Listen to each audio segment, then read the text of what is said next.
চলো আজ তোমাদের সাথে আবারও একটা নতুনত্ব দারুণ সুন্দর রেসিপি শেয়ার করি।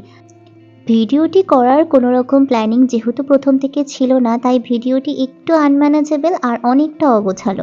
তবে তোমরা একটু চাইলেই ম্যানেজ করে নিতে পারবে, আর আজকের ভিডিওটা তোমাদের আশা করছি অনেক বেশি ভালো লাগবে। এখন তো শীতকাল, পিঠে পুলি খাওয়ার সময়, আর সেই পিঠে যদি হয় একটু কেকের ধাঁচে তাহলে কেমন হয় বলো তো? একদম ঠিক শুনেছ। আজকে আমি আমার এই ভিডিওর মাধ্যমে তোমাদের সাথে শেয়ার করব হলো কেক পিঠে।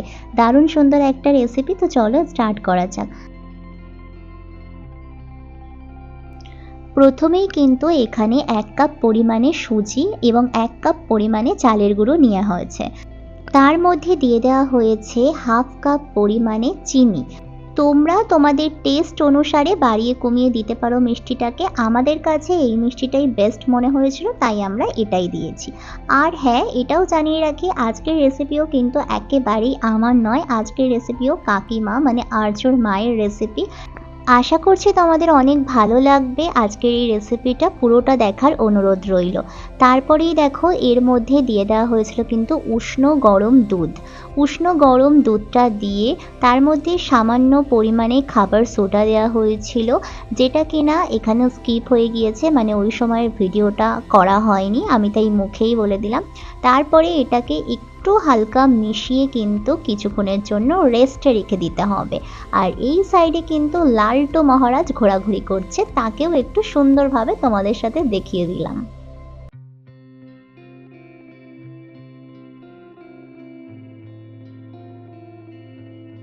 ফিরে আসলাম প্রায় 10 মিনিট পর, আর এখন কিন্তু এই মিক্সারটাকে আরও একটু দুধ দিয়ে ভালোভাবে লিকুইড ফর্মে গুলে নিতে হবে।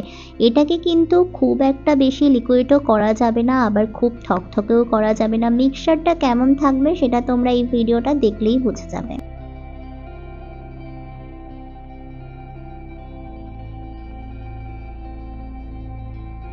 মিক্সচারের ঘনত্ব বুঝে এর মধ্যে অল্প অল্প করে দুধ দিয়ে লিকুইডটাকে আরও সুন্দর একটা ফর্মে নিয়ে আসতে হবে।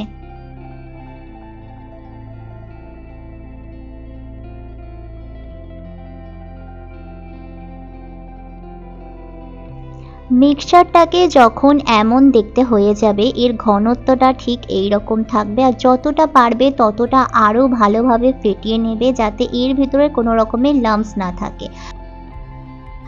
তারপরেই একটা স্টিলের বাটিতে ভালো করে অয়েল ব্রাশ করে নিতে হবে। তোমরা চাইলে কিন্তু এটা কেক প্যানেও বসাতে পারো সুন্দর করে অয়েল ব্রাশ করে। তার মধ্যে দিয়ে দিতে হবে এই মিক্সচারটা, আর অর্ধেক মিক্সচার রেখে দিতে হবে। এই অর্ধেক মিক্সচার কিন্তু আমরা পরে ইউজ করব। এই অর্ধেক যে মিক্সচারটা এই বাটির মধ্যে ঢালা হয়েছে, তার মধ্যে কিন্তু গুড় দিয়ে তৈরি করা যে নারকেলের ছেই, সেই নারকেলের ছেইটা সুন্দরভাবে দিয়ে দিতে হবে। এইটার মধ্যে তোমরা চাইলে আরও অন্য রকমের ড্রাই ফ্রুটসও ইউজ করতে পারো, তাহলেও টেস্টটা অনেক বেশি এনহ্যান্স হবে।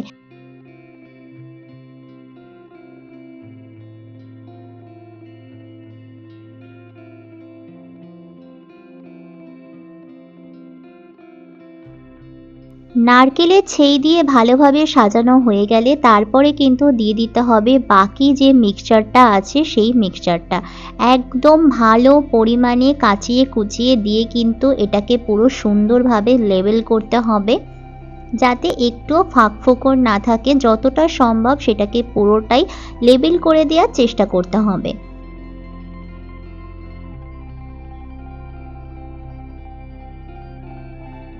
তার উপর দিয়ে বাকি যে নারকেলের ছেইটা রয়েছে সেটাকে একটু সুন্দরভাবে সাজিয়ে দিতে হবে।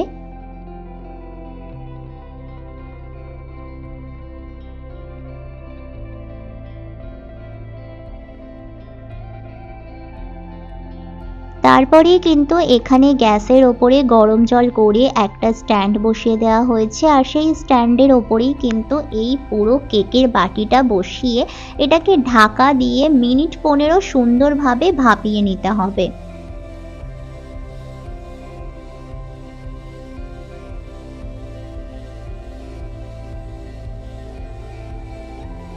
মিনিট 15 পর ঢাকা খুলে যখন এটা বার করবে সেটিকে দেখতে কিন্তু হবে ঠিক এমন সুন্দর। কত সুন্দর দেখতে হয়েছে দেখো।